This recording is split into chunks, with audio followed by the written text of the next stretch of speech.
बहू का लौटा बचपन। रश्मि की सास उससे बहुत काम कराती थी और वो इस बात से बहुत परेशान हो गई थी। एक दिन सास कहती है, बहू, रसोई का काम खत्म हो जाए तो मेरे कमरे में आ जाना, कमरे की सफाई करनी है। ये कहकर सास वहां से चली जाती है। ये सासू माँ भी ना एक के बाद एक काम देती ही जाती है, जैसे कि मैं कोई बोतल से निकली हुई जिन हूँ। रश्मि अपनी सास के कमरे में जाती है और स्टूल पर चढ़कर अलमारी से सामान निकाल रही होती है। अरे बहू, संभाल कर, मेरा सामान तोड़ मत दियो। वाह, इन्हें अपनी बहू की कोई चिंता नहीं है, सामान की पड़ी है कि वो ना टूट जाए। अब तो इनका सामान तोड़ना ही पड़ेगा। रश्मि सामान हाथ में पकड़ लेती है और नाटक करने लगती है। सास ये देखकर घबरा जाती है। अरे बहू, मेरा सामान बचाकर कहीं गिर न जाए। हाँ हाँ मम्मी जी, नहीं गिराऊंगी आपका सामान। रश्मि का सच में बैलेंस बिगड़ जाता है। अरे मेरा तो सच में बैलेंस बिगड़ रहा है। रश्मि स्टूल से नीचे गिर जाती है और उसका सर बेड से लग जाता है। रश्मि के सर में दर्द हो रहा होता है।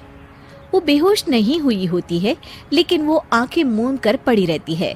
ये देखकर उसकी सास घबरा जाती है। अरे बहू, ठीक तो है ना? तू बोलती क्यों नहीं बहू?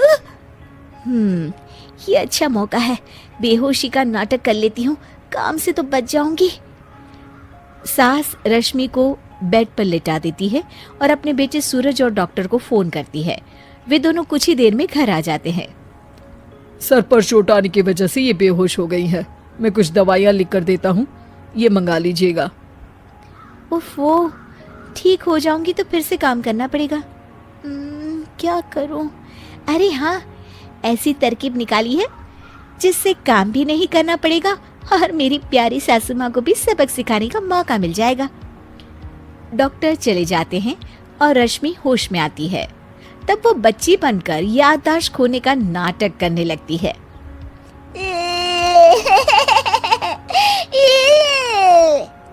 अरे बेटा, ये बच्चे के रोने की आवाज कहाँ से आ रही है? हाँ माँ, मैंने भी आवाज सुनी। फिर से रोने की आवाज आती है। अरे ये तो मेरे कमरे से आ रही है। वो दोनों कमरे में आते हैं तो रश्मि रो रही होती है और बच्चों की तरह हरकतें कर रही होती है। दोनों उसे देखकर हैरान रह जाते हैं। मेरे मम्मी जी पापा कहाँ है? मुझे आइसक्रीम खानी है।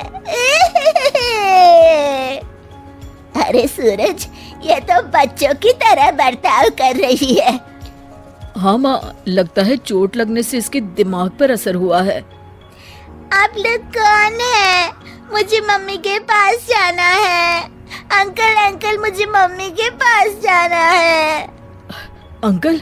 अरे रश्मि, मैं तुम्हारा पति हूँ, क्या तुम्हें याद नहीं है? पति क्या होता है अंकल? और ये बूढ़ी आंटी कौन है? बूढ़ी आंटी? बूढ़ी किसको बोला? बूढ़ी को बूढ़ी नहीं बोलूंगी तो क्या बोलूंगी? तुझे तो अभी बताती हूँ मैं। बूढ़ी आंटी, गंदी बूढ़ी आंटी, गंदी बूढ़ी आंटी। मैं कल ही डॉक्टर के पास लेकर जाता हूँ रश्मि को। अगले दिन सुबह रश्मि की सास सारा काम खुद करती है और ये देखकर रश्मि को बड़ा मजा आ रहा होता है। अरे वाह, इस नाटक में तो बड़ा ही मजा आ रहा है। चलो थोड़ी और सेवा करवाते हैं सासू माँ से। आंटी, मुझे ना भूख लगी है। अरे इतनी देर से मेरा सर खा रही है, तेरी भूख नहीं मिटी। अब क्या खाना है तुझे? मुझे चॉकलेट शेक पीना है। अरे मुझे नहीं आता चॉकलेट वाकलेट शेक बनाना। मुझे चॉकलेट शेक चाहिए, मुझे चॉकलेट शेक चाहिए। अच्छा, मेरी माँ चुप हो जा, लाती हूँ बनाकर चॉकलेट शेक। रश्मि अपनी सास से खूब काम करा रही होती है और अपने नाटक का जमकर फायदा उठा रही होती है। रश्मि पूरे घर को बार बार गंदा कर देती है और उसकी सास बार बार सफाई कर रही होती है। ए बहू, तुझे समझ में नहीं आ रहा? कितनी बार कहा है कि एक जगह बैठ, अभी एक थप्पड़ लगाऊंगी तुझे। रश्मि रोना शुरू कर देती है।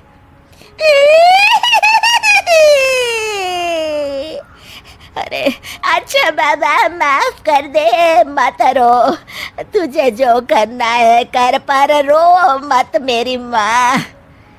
रश्मि अपनी सास की नाक में दम कर देती है।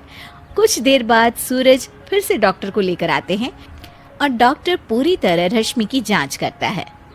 मुझे लगता है कि इनको हॉस्पिटल में ले जाकर स्कैन करना होगा, तभी कुछ पता चल पाएगा। बाप रे, मर गई। ये तो हॉस्पिटल ले जाने की बात करने लगे हैं। नहीं नहीं, मुझे हॉस्पिटल नहीं जाना। नहीं नहीं, मुझे हॉस्पिटल नहीं जाना डॉक्टर अंकल, गंदे अंकल, मुझे नहीं जाना। डॉक्टर तभी एक इंजेक्शन निकालते हैं और रश्मि को लगाने जा रहे होते हैं। नहीं नहीं, मुझे इंजेक्शन मत लगाइए डॉक्टर, मुझे इंजेक्शन से बहुत डर लगता है। मैं तो नाटक कर रही थी, मैं बिल्कुल ठीक हूँ। डॉक्टर और रश्मि की सास और पति एकदम दंग रह जाते हैं और रश्मि के इस नाटक का हो जाता है दी एंड।